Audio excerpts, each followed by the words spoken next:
It's about you at home as well. I love to read out all of your comments, or at least as many as I can. So join me, Michelle Dewberry, Monday to Friday, 6 till 7 on Jubes & Co. On radio, they call it the drive time slot, 4 p.m. until 6 p.m. as listeners head home. It's that part of the schedule when the dust of the day's events begin to clarify, and we try to make sense of it for you. Brazier is drive time for radio and TV. It's fast, it's punchy, it's opinionated, there's a Brazier angle, and a little bit of levity. That's the question. That's two questions, actually. That's Brazier, Monday to Thursday, 4 till 6 on GB News. Hello, I'm Patrick Christie's. And I'm Mercy Moroki. Make sure that you join us Monday to Thursday, 10 a.m. until midday, right here on GB News for To The Point. We're not afraid to talk about the topics that matter to you or the big topics that always matter. We cover absolutely everything, from the breaking political stories of the day to law and order, what's going on in the channel. We're not afraid to hold people to account. We always make sure we include your views on our show. Indeed, if you're thinking it, you can guarantee that we're saying it. So make sure you join the conversation with us, 10 a.m. until midday, Monday to Thursday for To The Point on GB News. I'm Dan Wootton. Join me Monday to Thursday from 9 to 11 for the feistiest and most fun news debate on TV, where free speech reigns. I'll bring you a sharp take on the day's biggest stories, bombshell newsmaker interviews, and A-list guests. And I guarantee you, no spin, no bias, no censorship, and no reason to go to bed. That's Dan Wootton tonight, Monday to Thursdays from 9 on GB News.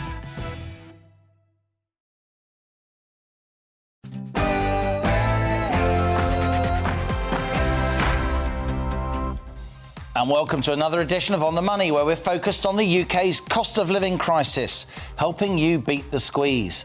I'm Liam Halligan. For the next hour, we'll be talking again about the price of gas. The war in Ukraine rumbles on, with military and diplomatic tensions between Russia and the West also cranking up.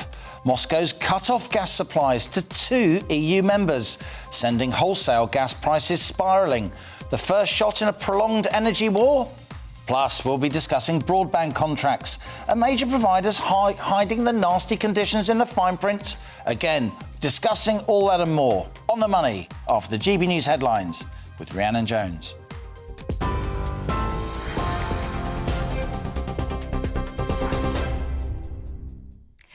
Thank you, Liam. It's 1 minute past 1. Your top stories from the GB Newsroom.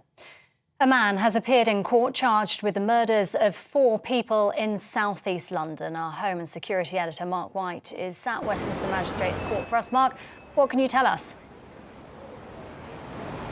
This is 28-year-old Joshua Jacks. He appeared in the dock wearing a prison-issue grey tracksuit for a brief hearing. He spoke only to confirm his name, his date of birth and his home address in Lewisham in South East London. He faces 4 counts of murder, of murdering 64-year-old Dollet Hill, her partner 58-year-old Denton Burke, Miss Hill's daughter Tanisha Drummond and granddaughter Samantha Drummond. The court heard that the 4 victims were found inside a property in Bermondsey in South East London in the early hours of Monday morning after neighbours reported screams to the police. Joshua Jacks has now been remanded back into custody. He'll appear in court again, this time the Crown Court, the Central Criminal Court, the Old Bailey, on the 3rd of May. Mark, thank you. Mark White outside Westminster Magistrates Court for us. A mother addicted to heroin has been jailed for 20 years for the gross negligence manslaughter of her 7-year-old son. Hakeem Hussein, who is asthmatic, died after Laura Heath used his inhalers to smoke crack cocaine. His body was found in a garden in Birmingham in 2017, where he died alone after suffering an asthma attack. She admitted child cruelty. A man has appeared in court accused of the murder of a missing mother of 2 in Lancashire. Katie Kenyon disappeared last Friday after she was seen getting into a van in Burnley. More than 60 specialist officers have been searching a remote area in the east of the county. 50-year-old Andrew Burfield has been remanded in custody and will appear at Preston Crown Court tomorrow. Conservative MP Jamie Wallace has been charged with failing to stop after a car crash in November last year. South Wales Police says he's also been charged with failing to report a collision, driving without due care and attention, and leaving a vehicle in a dangerous position. Wallace recently came out as trans and revealed in a personal statement that he was raped and blackmailed. The MP is due to appear before Cardiff Magistrates Court next month. Labour MP Liam Byrne has apologised after a disciplinary panel upheld allegations that he bullied a member of staff. It found that the former minister abused his position by ostracising his victim for several months. Labour's supporting the panel's recommendation that he be suspended from the Commons for 2 days. Sir Keir Starmer says the Conservative Party knows the identity of the MP accused of watching porn in the House of Commons and should take action now. The Labour leader's claim follows the launch of an investigation by the government chief whip. Allegations about the unnamed member were first raised during a meeting of Tory MPs. Shadow Work and Pension Secretary Jonathan Ashworth says the culture within Parliament needs to change. It's shocking, but for me it's also utterly depressing, because that building over there, that should be the arena, and it actually is still the arena by where the big questions of the day are thrashed out, like this cost of living crisis and the fact that pensioners are really struggling. We should be talking about those issues in that building. And there is so much misogyny, sexism, bullying. We're hearing so many complaints. The culture has got to change. The government says post-Brexit imports controls on European Union goods won't be imposed this year to ease the cost of living crisis. Traders are expected to save at least £1 billion with the new approach. The government will publish a new plan for next year. The announcement comes as Boris Johnson meets with Swiss President Ignacio Cassis to work on a new trade deal. And climate activists have damaged petrol pumps and blocked 2 motorway service stations. The Just Stop Oil protesters stopped motorists from entering forecourts at Cobham and Clackett Lane services on the M25. Around 35 people were involved in the action. The group says it will continue its disruption until the government agrees to end new oil and gas projects in the UK. This is GB News. We'll bring you more as it happens. Now let's return to Liam and On the Money.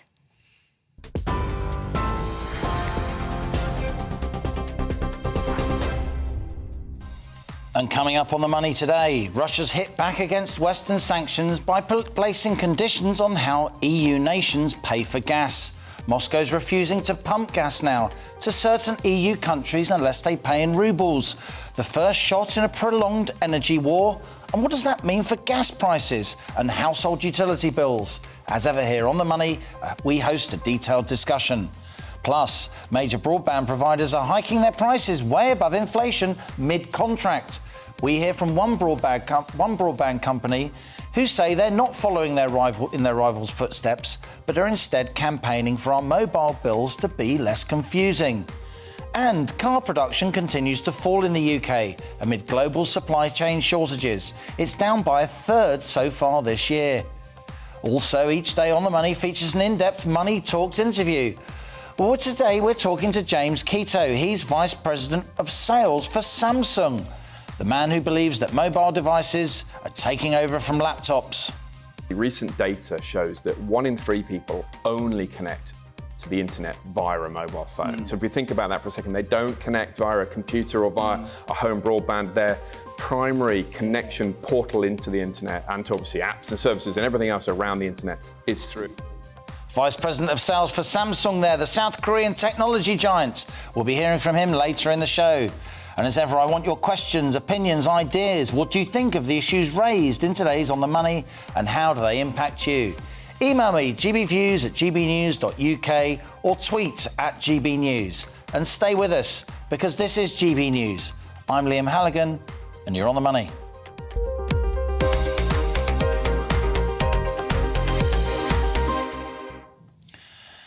Now, the war in Ukraine could last up to 10 years, said Liz Truss last night. The Foreign Secretary claiming that Vladimir Putin's Russia is even less trustworthy than the former Soviet Union. As the military battle between Russia and Ukraine continues, the economic conflict between Russia and the West is intensifying. Truss says Putin is a desperate rogue operator. She called for Russia to be pushed out of the whole of Ukraine, including Crimea, a major Russian naval base. The West has responded to Russian aggression by imposing major sanctions on flows of goods and finance into and out of Russia, excluding the country from SWIFT. That's the US-dominated global banking network. That means Moscow is unable to access hundreds of billions of dollars of foreign exchange reserves. Russia's hit back, placing conditions on how EU nations pay for gas. Poland gets 45% of its gas from Russia, Bulgaria 75%. After they refused Moscow's request to pay in rubles, gas to both nations was cut off by Russia, the first strike in an energy war that could get a lot more serious. At the start of this month, UK household utility bills jumped by 54% on average, as energy regulator Ofgem raised the price cap to reflect soaring wholesale gas prices. A bitter energy war means prices can only go up. Wholesale gas is up around 20% since yesterday's move by Moscow. This refusal to pump gas to certain EU nations does mark a major escalation by Russia. The European Commission's working on ways to renew gas supplies to all EU members without giving in to Moscow's ruble payment demands. Geopolitics is back, said Liz Truss last night. She's not wrong. But our On the Money question today is the question now on the minds of millions of UK households and businesses. As the war in Ukraine escalates, how high could gas prices go?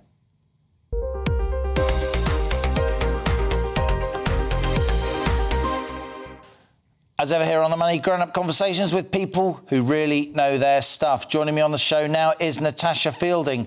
She's editor of the European Natural Gas at Argos Media, a highly reputable consultancy that focuses on financial markets, particularly commodities. Marco Vincenzo, a friend of the show. He's a geopolitical analyst who joins us from the US. Plus, in the studio, she's back, Jasmine Birtles, founder and editor of MoneyMagpie.com. Great to have you with us as well, Jasmine. Natasha, let's go to you first. It was a big shock to markets when Poland and Bulgaria found that Russia wasn't sending gas to them anymore. They are part of the Western European gas complex. They are now, of course, EU nations. This was a pretty aggressive mood. How have the markets taken it? Hi there. So gas prices, as expected, rose yesterday after Russia cut off supplies to Poland and Bulgaria. That being said, the rise in gas prices was actually quite modest compared with some of the spikes that we have seen since Russia began its invasion of Ukraine. Prices have stayed much lower than they were for much of the first half of March, when fears of a cut in Russian supplies to Europe were even more intense. And at the moment, the cutoff in supplies has been to relatively small consumers of gas. And so it's really a foretaste of a bigger standoff that could come. That's interesting, Natasha. So, of course, Russia invaded Ukraine on the 24th of February. As you rightly say, there was a huge upsurge in gas prices in the weeks into March. They've since settled down a little bit. And there was a big spike yesterday. It's come back because, in the end, Poland and Bulgaria, well, Poland's got quite a lot of gas stored. Bulgaria is a relatively small country, and the rest of the EU thinks they can they can cover for Poland and Bulgaria for now. Marco Vincenzino, you are a geopolitical analyst. You look at high-level political strategy very closely. Great to have you back on the show, by the way.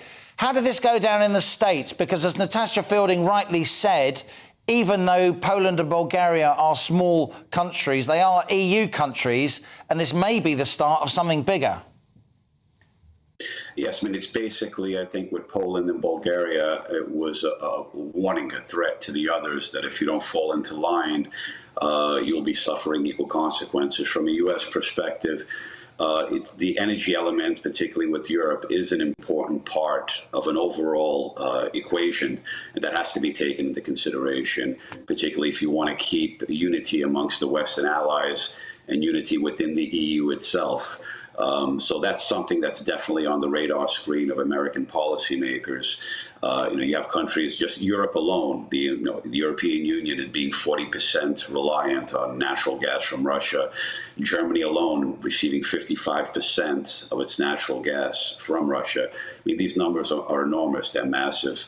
So I think from a U.S. perspective, yes, things are being taken into consideration, but at the same time, they're trying to find ways to compensate for the for energy supplies to Europe. But the problem with that is that takes quite a while. It's not something that can be done overnight. So that's on the political. I mean, basically, as the White House has made clear, to use the words, that Russia is weaponizing energy supplies. And that's true. It'll keep doing so. That's one of its main leverages against the West as it looks at its own existential crisis. If you cut out the oil of Russia, I mean, the energy exports is basically at present the lifeline of the Russian economy. And if that's taken away, that'll mean economic ruin. So this is an existential element in terms of Putin's engagement with the outside world. And I think overall, even if you look at it from a corporate perspective, soon oil companies will be announcing their earnings. And the first quarter of 2022, with the average price of a barrel of oil being at $98 per barrel during that time, companies such as Exxon, Chevron are going to record their largest profits probably since 2008. So it's not just about politics; it's also about profits here. And there's various sides to this, to call a broader geopolitical equation. So during the Cold War, at the start of the Cold War, at the end of the Cold War in the early 90s, you saw a tendency of profits over politics. Now with this conflict, you're going to be seeing a lot more politics trumping over profits. I tell you what, Jasmine, as Marco said, the oil majors are making huge amounts of money. You and I have predicted that the Tories would eventually go for a windfall tax following Labour's move here.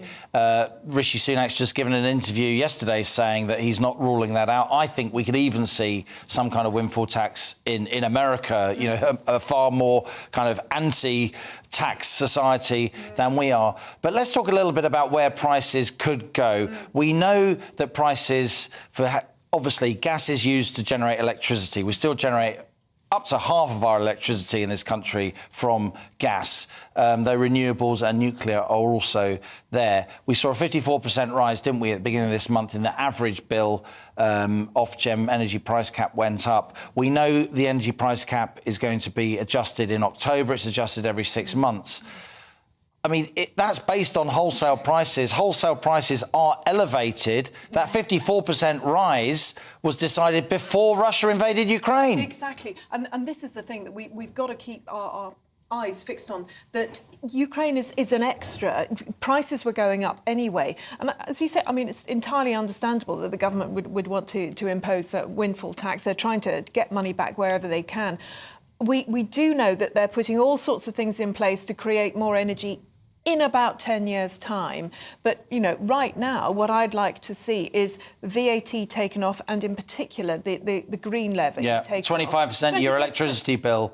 Not of your whole bill, but of the electricity part of your bill. 25% of that, roughly, is renewable subsidies, right? And they've got to do that. It has to come on. Yes. No, they have to do that. People cannot. It's politically unsustainable. I do think so. And I'm very surprised, honestly, that this isn't spoken about much more in the media, because people are genuinely crying out for it. Yes, it's not politically, pleasant, but it has to be looked at. Natasha Fielding, let's go back to you. You and the folk at Argos Media, you're really steeped in the markets. You're looking at where these markets are going all the time. I mean, what is the general pattern of wholesale prices, gas prices going forward? Because, of course, people buy into the future, don't they? They buy for delivery in future months. So you can look at those prices and get some senses of where the spot price, today's price, is going to be in a few months' time. Yes, that's right. And the markets have been so volatile recently because of the escalating fear of a widespread cut in Russian flows to Europe. So as of yesterday, the price for delivery next month at Europe's benchmark gas hub, the TTF, was at about 106 euros per megawatt hour. Which is historically very high, although down from about 210 euros per megawatt hour at its real peak in early March. And that price is at a sustained higher level throughout this coming summer, throughout next winter, based on the forward prices. I think it's worth saying, Natasha, for context, that in March 2021, European gas price averaged 16 euros per megawatt hour in March 2021 there, not so long ago. And you're talking about over 100 euros per megawatt hour. It is much lower. We had a spike over 300, didn't we, in the immediate aftermath of this invasion. Marco Vincenzino, let me give the last word to you. Look, what strikes me is the difficulty that the West has. On the one hand, the West is saying it wants to wean itself off Russian gas. On the other hand, when the Russians impose conditions that you need to pay in rubles because we can't access the dollars that you'll pay us otherwise because you're stopping us, then we say, oh, but that's bad. We want you to carry on pumping gas. Yeah, I mean, it's a major struggle, particularly for European countries. Russia's bank, Gazprom, has not been put on the sanctions list. It's operating out of Switzerland. And by, Putin when it cut off Poland and Bulgaria from their supplies, it was a warning to others. And others, major utilities, German, Swiss, Austria and Italian, many of the European utilities are struggling because on the one hand, the Russians have said to them, you can open up two accounts. You have to open up one account in rubles and one account in either euros or dollars. You pay, if you want to buy from us, you have to pay within one account and then that'll be converted into rubles. So that seems to be somewhat sanctions compliant. But yet on the other hand, you have European officials making different declarations and there's a lot of ambiguity. So the corporate world really, and particularly those in the energy sector, do not have the clarity necessary in order to proceed.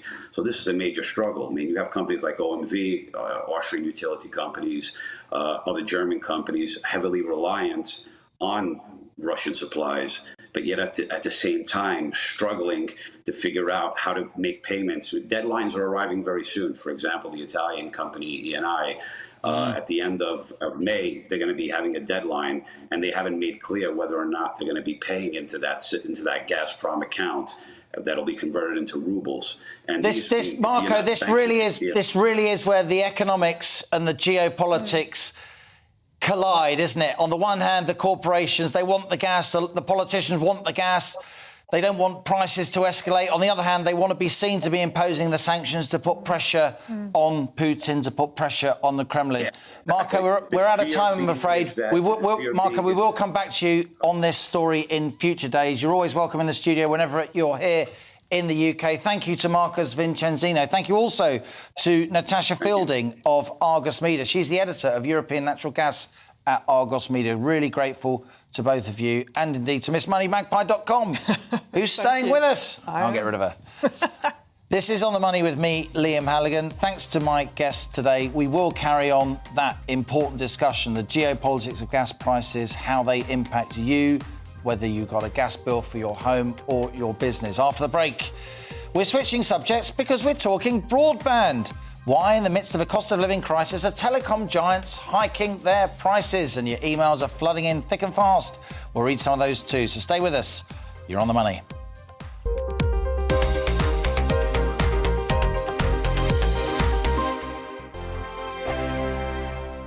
Hello, I'm Michelle Dewberry, and you can join me every weekday 6 till 7 on Jubes & Kerr. Me and my panel will get stuck right into the day's events, and I can tell you, in fact, I can warn you, expect some robust debates, some strong opinions and perspectives from both sides of the fence. It's about you at home as well. I love to read out all of your comments, or at least as many as I can. So join me, Michelle Dewberry, Monday to Friday, 6 till 7 on Jubes & Kerr. On radio, they call it the drive time slot, 4 p.m. until 6 p.m. as listeners head home. It's that part of the schedule when the dust of the day's events begin to clarify, and we try to make sense of it for you. Brazier is drive time for radio and TV. It's fast, it's punchy, it's opinionated, there's a Brazier angle and a little bit of levity. That's the question. That's two questions, actually. That's Brazier, Monday to Thursday, 4 till 6 on GB News. Hello, I'm Patrick Christie's. And I'm Mercy Moroki. Make sure that you join us Monday to Thursday, 10 a.m. until midday, right here on GBNews for To The Point. We're not afraid to talk about the topics that matter to you or the big topics that always matter. We cover absolutely everything, from the breaking political stories of the day to law and order, what's going on in the channel. We're not afraid to hold people to account. We always make sure we include your views on our show. Indeed, if you're thinking it, you can guarantee that we're saying it. So make sure you join the conversation with us, 10 a.m. until midday, Monday to Thursday, for To The Point on GB News. I'm Dan Wootton. Join me Monday to Thursday from 9 to 11 for the feistiest and most fun news debate on TV, where free speech reigns. I'll bring you a sharp take on the day's biggest stories, bombshell newsmaker interviews, and A-list guests. And I guarantee you, no spin, no bias, no censorship, and no reason to go to bed. That's Dan Wootton tonight, Monday to Thursdays from 9 on GB News.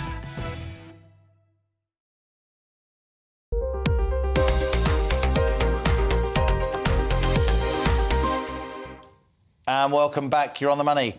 Now, phone and broadband firms are being criticised for profiteering after putting up prices more than inflation, even when customers are midway through their contracts. Major providers are being accused of hiding information as well in the small print to confuse customers when they're trying to switch to another broadband service. Government regulators say baked-in price rises should be transparent at the point you sign up. And if they're not, then customers should be entitled to leave without charge. Joining me on the show now is James Fredrickson. He is the Director of Policy and Regulatory Affairs at Hyperoptic. Plus, Jasmine Birtles, MissMoneyMagpie.com. She is still with me. So, James, Hyperoptic, you're a broadband provider, but you're trying to highlight this issue. How bad is the issue from your perspective? Well, it's pretty bad. When we think about the scale of the price rises that we're looking at, it's consistent across the major operators across the United Kingdom. So that's about 25.9 million households that are looking at a mid-contract, above inflation price rise hitting them. So you're right, we don't do that at Hyperoptic, but on top of that, we want to make people aware of what's happening in their contracts. We think it's a complete outrage that, particularly in light of the cost of living crisis that you've already been talking about on your show today, that the broadband operators are kind of jumping on the back of that and getting away with this. So we think it's a job for the industry regulator, Ofcom, to investigate and understand if these terms are really prominent and transparent to the point that customers are actually aware of their contracts working in this way. Here are some of the price rises. These are from January. And in January, of course, CPI inflation, the Consumer Price Index inflation, was 5.5%. BT's prices went up plus 9.3%, so well above 5.5. TalkTalk plus 9.1. Vodafone plus 9.3. Much, much higher than CPI inflation. Jasmine, what do you make of this? Do you think that broadband providers, of course, which they will deny, do you think they're using the fact that inflation is higher, a more inflationary environment, to up their prices? After all, their costs aren't going up, are they? Well, exactly. I was just really? It's a network that already exists. Yes, quite. Maybe they've got sort of employment costs going up, increasing salaries a bit. But other than that, it's not like it's a high street shop, which would have increased costs, definitely. It's certainly a restaurant, cafe, whatever, that you can clearly see they do. But with broadband, no, I don't think they do. I think it's shareholders. I think they're wanting to give more profit to shareholders. And I think we need more competition here, because we are seeing more competition in mobile phone operators. You've got SIM-only deals that are really, really cheap.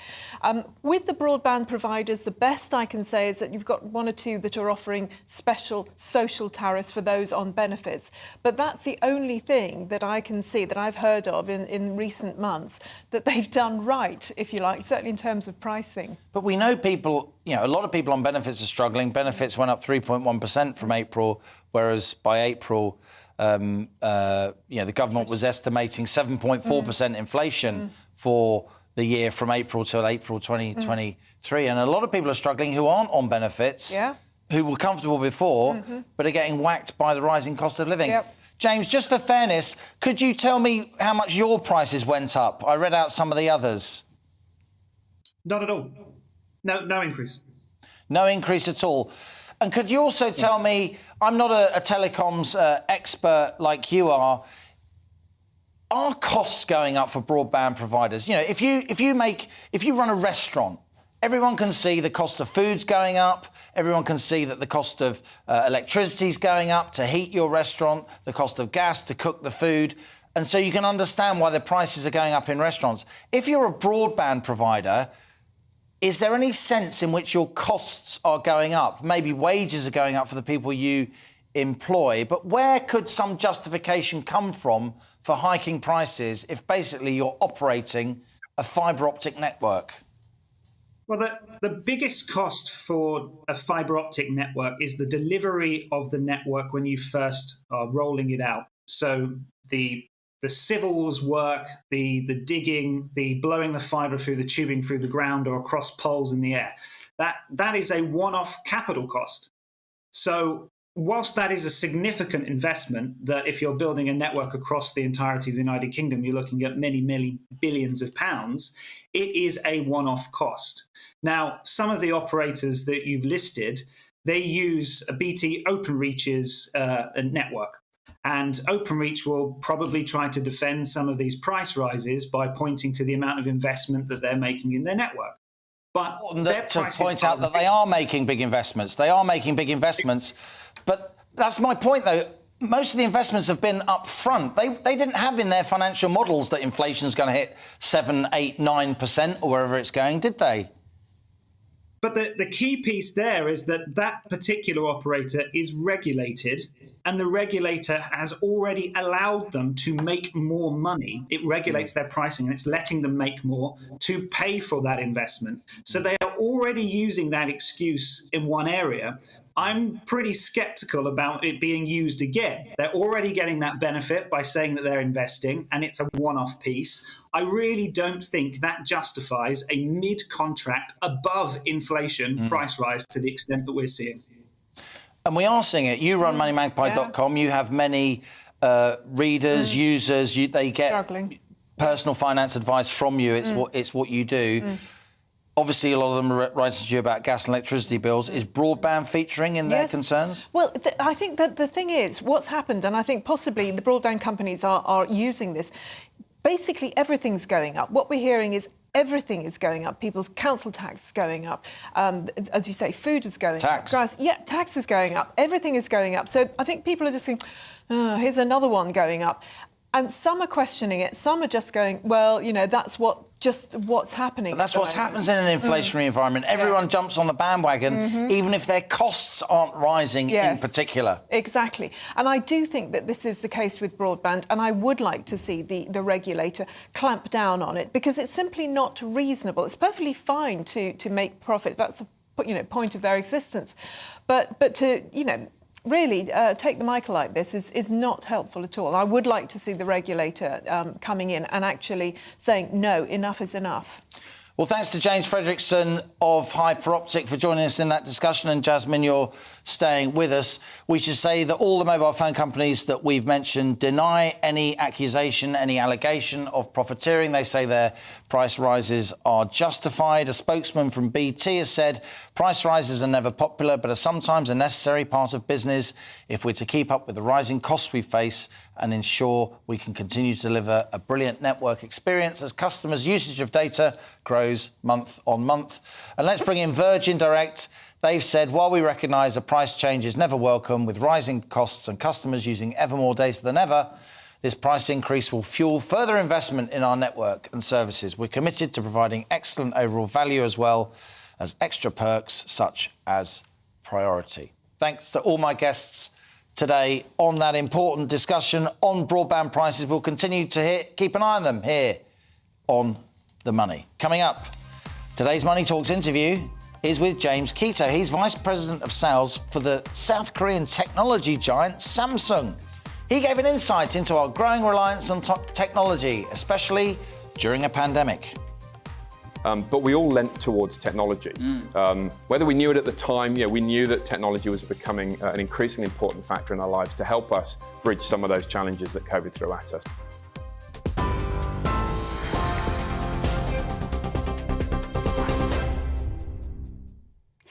Good afternoon, it's 1:33. Your top stories from the GB newsroom. I'm Rhiannon Jones.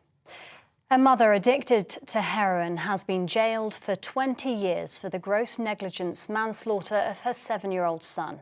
Hakeem Hussein, who is asthmatic, died after Laura Heath used his inhalers to smoke crack cocaine. His body was found in a garden in Birmingham in 2017.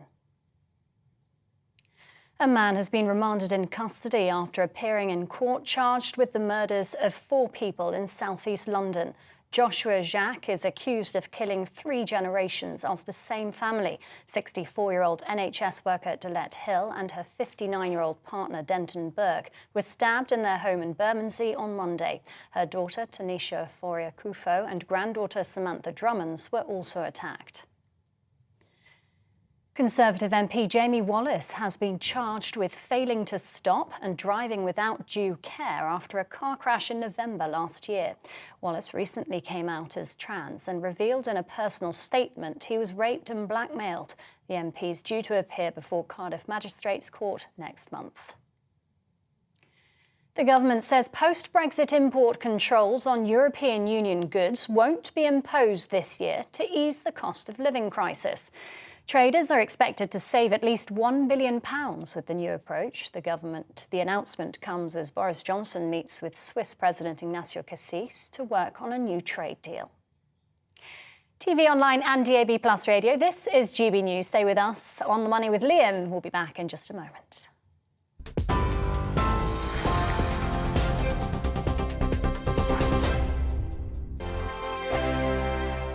Hello, I'm Michelle Dewberry, and you can join me every weekday 6 till 7 on Jubes and Kerr. Me and my panel will get stuck right into the day's events, and I can tell you, in fact, I can warn you, expect some robust debate, some strong opinions and perspectives from both sides of the fence. It's about you at home as well. I love to read out all of your comments, or at least as many as I can. So join me, Michelle Dewberry, Monday to Friday, 6 till 7 on Jubes and Kerr.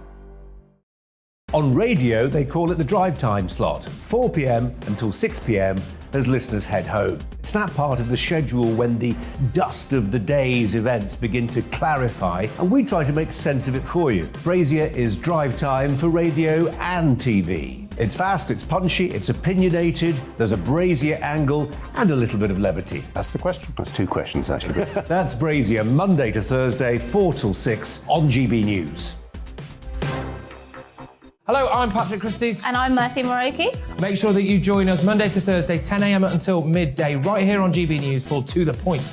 We're not afraid to talk about the topics that matter to you or the big topics that always matter. We cover absolutely everything, from the breaking political stories of the day to law and order, what's going on in the channel. We're not afraid to hold people to account. We always make sure we include your views on our show. Indeed, if you're thinking it, you can guarantee that we're saying it. So make sure you join the conversation with us, 10 a.m. until midday, Monday to Thursday, for To The Point on GB News.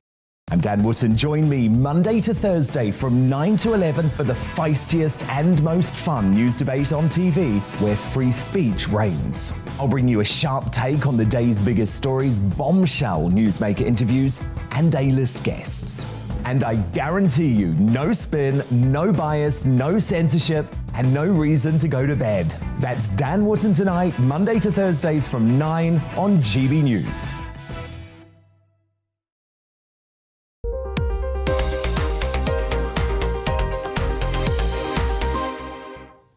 And welcome back. It's 1:37. Now, car production in the UK has continued to fall as manufacturers struggle with global supply chain problems. New figures show that almost 100,000 fewer vehicles were built in the UK in the first 3 months of 2022 compared to the previous year. That's almost a third down, according to the Society of Motor Manufacturers and Traders. This is being linked to a global shortage of vital components for cars, including computer chips, semiconductors and rising steel and energy costs. Joining me now from outside Richmond Hyundai car dealers in Guildford in Surrey is Fraser Brown. He's Managing Director at the car industry consultant Motorvise. And Jasmine Birtles is still with us here in the studio. Fraser, thanks a lot for joining us here on The Money. I mean, I hear anecdotal evidence that the price of second-hand cars is going up, the price of regular cars is going up. It's hard to get cars when you order them because of these ongoing global supply chain shortages. Is that the reality? Yeah, the reality of the situation is it's unprecedented times in the UK motor industry. It isn't a UK-based problem, though. It's a global supply chain issue. However, there are things that the UK government could do to make things more of a level playing field for car producers in the UK, because in the UK, energy costs make a third of our energy costs are made up by things like green tariffs and various other things that in other European countries, industry don't tend to have to pay that element of the energy cost.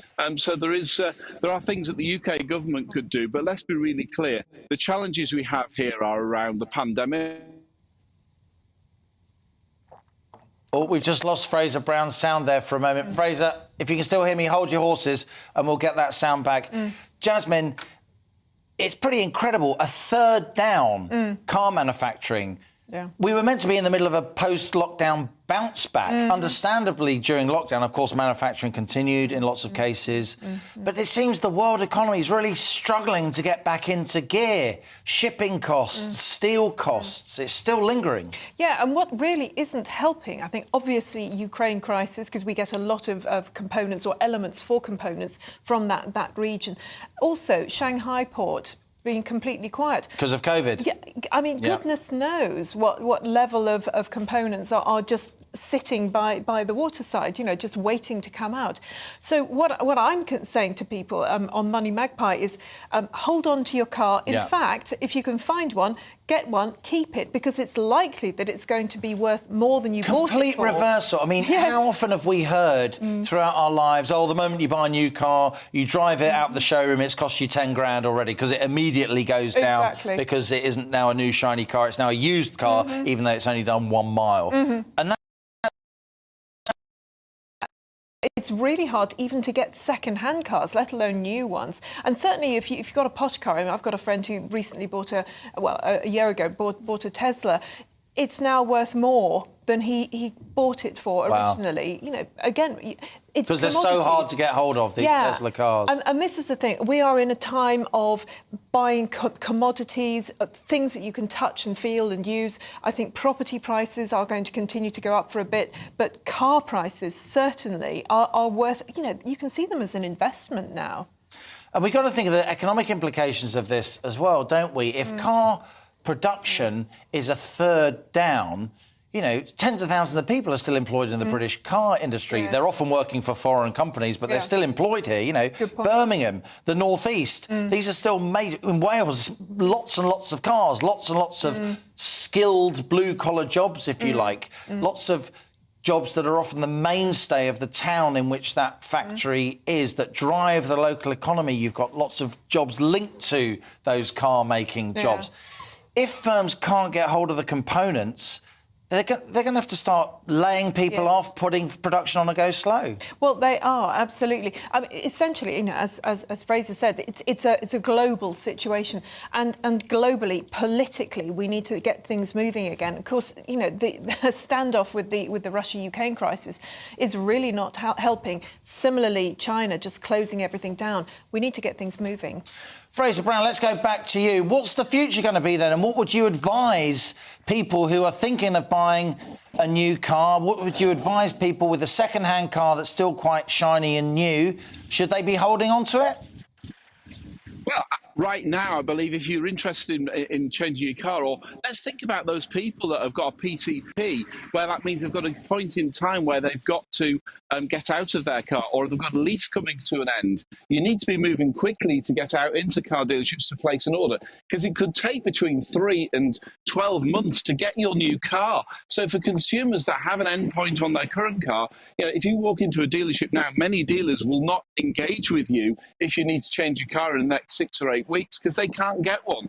They might be looking at 3 to 12 months to get a car, depending on the brand that you're going to. So my advice would be on new cars, go out, place your orders very, very early, a long time before you need them.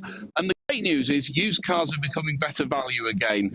We can actually see that used car prices are starting to decline month on month, as they used to do in the normal marketplace. So I do think now is a great time as well to be considering buying a used car. May have held off a couple of months ago, but yes, I think advice for consumers is get out there and engage early. Fraser Brown, Managing Director at car industry consultant Motorvise. Thanks a lot for joining us. From Guildford in Surrey and indeed MissMoneyMagpie.com, Jasmine Birtles, great as ever. And I'll tell you what, Jasmine, I've been looking at some numbers overnight. It's the sort of thing I do, nerding of the data. I think the global semiconductor shortage is now easing. You heard it here first. On the money. Time now for my daily interview series, Money Talks. And we're about to meet James Keto. He's Vice President of Sales for the South Korean technology giant Samsung. Since joining Samsung in 2017, James has been heavily involved in business development across mobile, tablet, wearable, audio and the memory segments of the business, while launching new products across the UK and Ireland. And these include the Galaxy S10, the Note 10 and the Galaxy Watch. Samsung's now the UK's fastest growing watch brand, believe it or not.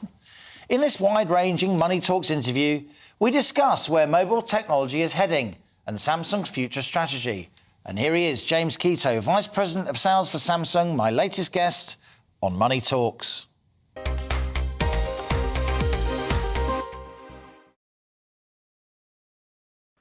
James, we've just sat down to do this interview and you've got an object in your hand. I mean, show me. I do. That looks really very, very interesting. Thank you.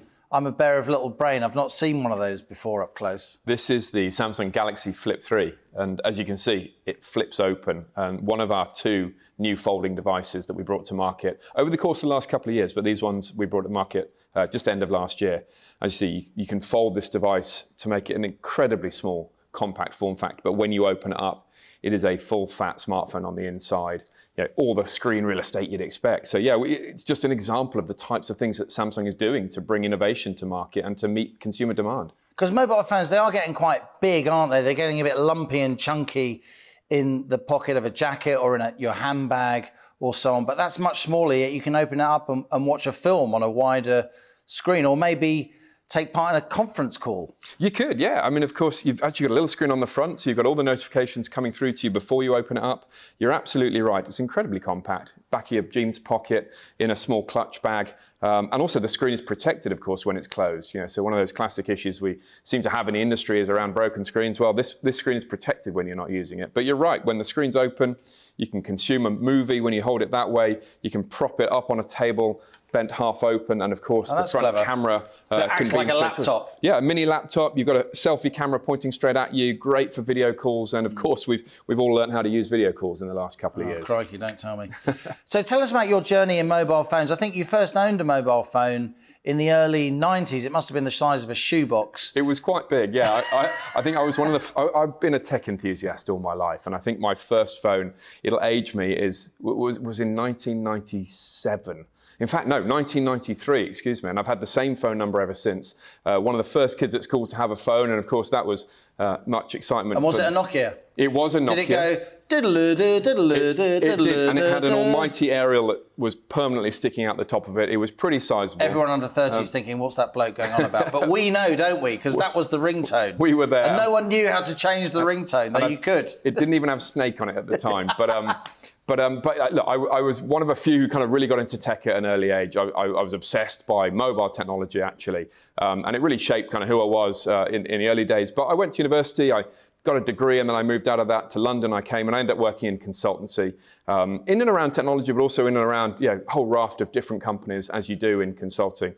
But I was always drawn to technology, drawn to new innovations in the market. And I didn't know at that point that one day I would be working for Nokia, and then in the mobile industry that I find myself in, of course, in the UK now, and now with Samsung. So yes, technology and mobile technology in particular has been a big part of what I've been involved in for over 20 years. Well, you hold a very senior position here in Samsung in the UK. Tell us about the company. It's obviously a South Korean company. You've got, I think, 24% market share in the world of mobile phones. That's bigger than Apple. It is, and it's much more than that in the UK, I'm pleased to say. But yeah, it's a fascinating company. It is driven by consumers. It's driven by the desire to bring innovation to market, and importantly, to democratize innovation. What we do is lead where others follow, and you can see that in every product that Samsung's involved in. Be it the ones I'm involved in the UK around mobile, tablets, computing, but even wider than that in networking capabilities capabilities in television, in white goods, right across the market. Samsung stands for innovation, an incredibly driven organisation. But as I said, at the heart of it, our drive is to deliver innovations for consumers and to ensure that everyone has the benefit of new and latest technologies, not just the preserve of the few. So really about democratising it and making it available to everyone. Now, we've just been through lockdown, of course. Now we're in a cost of living crisis. It's never dull, is it? But seriously, there is less disposable income around, if you like. What's happened in the round to the sales of mobile phones in the UK over the last couple of years as we've been through this sort of double whammy? First the pandemic, then the war between Russia and Ukraine. Well, great question. And I think the COVID pandemic has had a huge impact on everybody's lives, and it's not over. And we must remember that. Our first thoughts are with anyone who's been affected or remains and continues to be affected by COVID. My hope is, and our hope is, that we're through it now. But you're right, that impact on us as individuals, as a human race, and of course, as business people, as families, as friends in the UK was quite monumental. But we all leant towards technology. Whether we knew it at the time, we knew that technology was becoming an increasingly important factor in our lives to help us bridge some of those challenges that COVID threw at us. So we saw in the UK a big demand, of course, for computing and for tablet products, for kids to be educated at home all of a sudden. We were suddenly inundated with the ability to, or the demand for us to have to educate our children, which was quite a challenge for many, many people across the UK. We had to work from home. We had to find new ways of connecting with each other where traditionally, and certainly I can speak from experience, our business was and is a very face-to-face business. We were suddenly forced to build new processes and work with each other in totally different ways. But that also had a big, big demand on technology right across the different categories that we play in. Demand was very, very high, and it has been high for the last couple of years. And I think actually without these technologies, we wouldn't have been able to connect and communicate and shop and live and work and entertain ourselves in the way, thankfully, we've been able to do. And I sometimes reflect on if this pandemic had happened, even just 5, 6, 7 years ago, I don't know whether or not we'd have really been able to quite get through it the way we have. Well, lockdown might not have happened because it might not have been possible. You couldn't have governed the country. I mean, essential services couldn't have happened. You wouldn't have had that connectivity. Very true. I think it's fair to say, James, isn't it, that for an increasing number of people, not everybody, but an increasing number of people, a smartphone, not just a mobile phone, but a smartphone linked to the internet with apps and so on, is seen not as a luxury, but it's seen as a necessity, something that you need for your job or to live your life in a kind of conventional way. Of course, not for all people, but for a lot of people.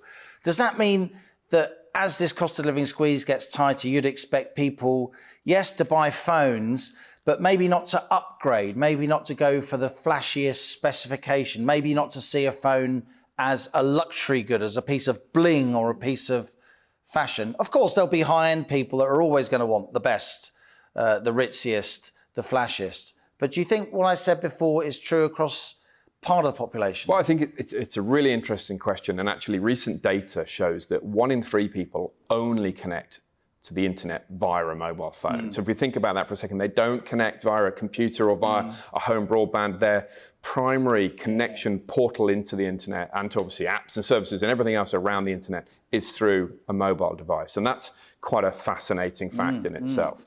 And it's one that, of course, means that demand is high for mobile products. But it's important for us to ensure that we deliver great value for money for customers. And we have a portfolio that spans from £150, much, much higher than that across every single price point. And how much is your most expensive phone? Well, I mean, if you want a phone that folds open like a book, and inside there you've got a 7-inch screen like a mini tablet, but it's also got a fantastic camera array and an amazing screen and battery. That's the Fold product we deliver. It's about £1,400-1,500, but that is action-packed technology inside that device. But we're about. And it's kind of halfway between a phone and a kind of tablet. You can replace your tablet and your laptop and combine that all into a phone. So when you look at it like that, you've got a product for every single type of consumer. But I didn't. Yeah, best not to say.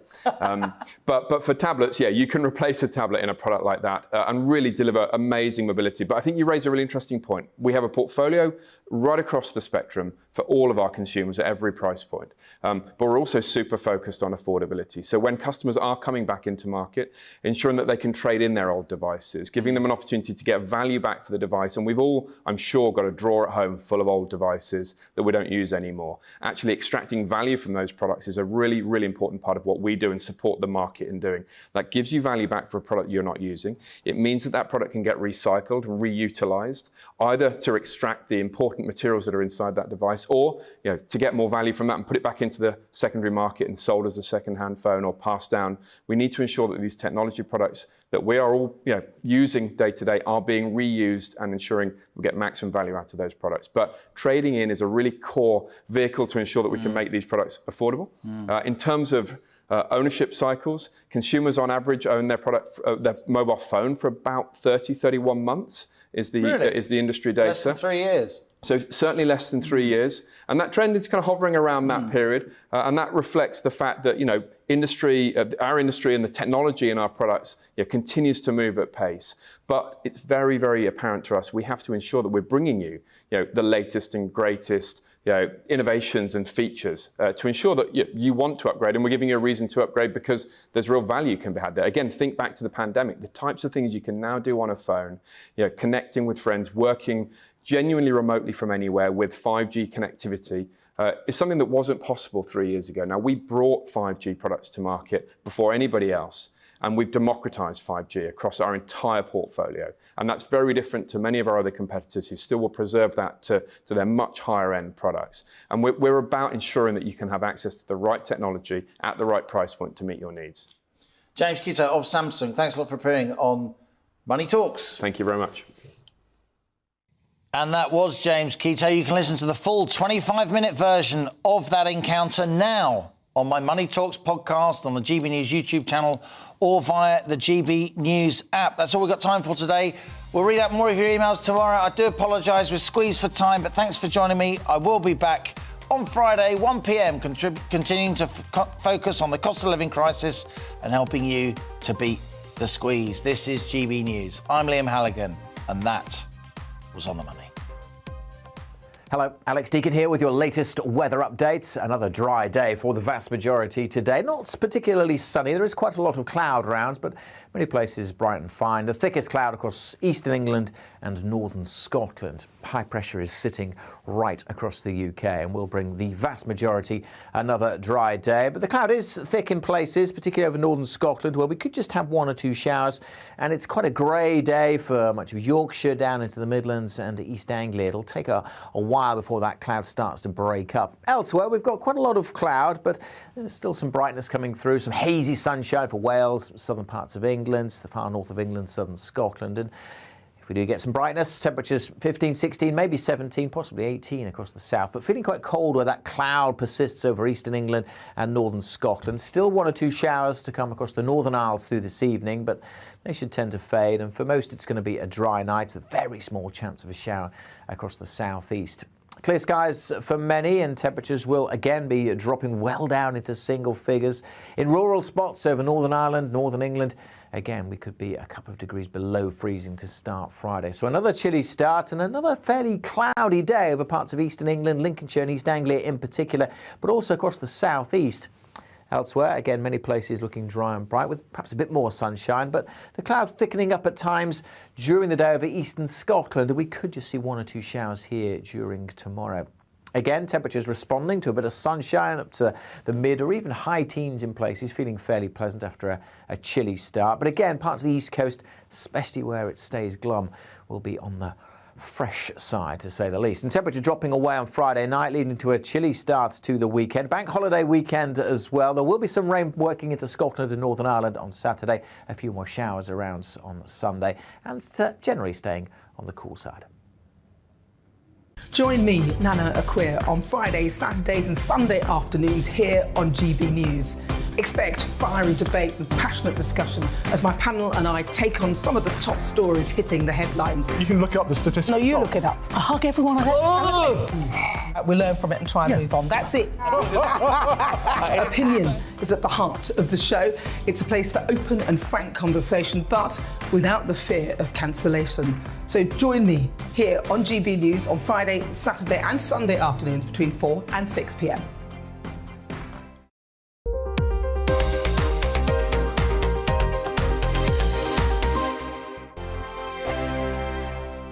Hello, I'm Michelle Dewberry, and you can join me every weekday 6 till 7 on Jubes and Kerr. Me and my panel will get stuck right into the day's events, and I can tell you, in fact, I can warn you, expect some robust debate, some strong opinions and perspectives from both sides of the fence. It's about you at home as well. I love to read out all of your comments, or at least as many as I can. So join me, Michelle Dewberry, Monday to Friday, 6 till 7 on Jubes and Kerr. On radio, they call it the drive time slot, 4 p.m. until 6 p.m. as listeners head home. It's that part of the schedule when the dust of the day's events begin to clarify, and we try to make sense of it for you. Brazier is drive time for radio and TV. It's fast, it's punchy, it's opinionated, there's a Brazier angle and a little bit of levity. That's the question. That's two questions, actually. That's Brazier, Monday to Thursday, 4 till 6 on GB News.